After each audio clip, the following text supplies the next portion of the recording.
Talks about the unknown. I, many years ago, was rather foolish, and we were in the west coast of Ireland, and we were in a bar, and we'd had a couple of drinks, and somebody started to talk about the unknown, the spirit world,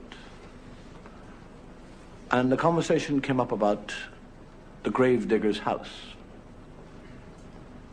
and the locals started to tell us about it, and this gravedigger was found in his bed, dead, with terrible marks upon his neck and his eyes wide open. And the doctor said that the marks had nothing to do with his death, but that the man had died of fright. And I scoffed, foolishly. And it came about with a few more drinks and everything else that I accepted a dare or a bet that I would stay the night in the cottage beside the graveyard. And I went there, and we agreed that the door would be locked, and I would stay in there till first light. And I was locked in.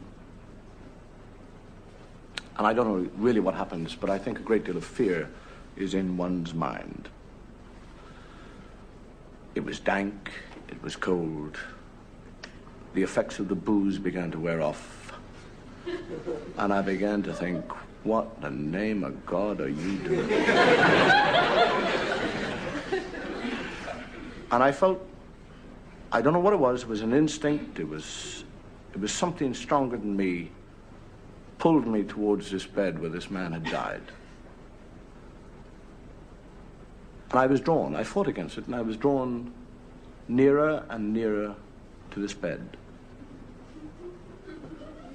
And I was told somehow or another to sit on that bed. I didn't want to, and I did. And an unnatural drowsiness came over me. And I became very sleepy. And I laid down, knowing full well that I shouldn't. And I went to sleep, a limbo sleep. And I woke. What time? I have no idea. The candle had burned down. It was black. It was cold. And I felt a presence. I was completely sober by then and utterly terrified. The hackles on the back of my neck had begun to rise. I was paralyzed by a presence of fear. And I felt something on my chest begin to move. It crept slowly up my chest, and I couldn't move. It came closer and closer to my throat. I gathered all my willpower as this thing came closer and nearer, and I grabbed it, and it was wet and cold, and I bit it, screamed with pain, and that is how I lost my fingers.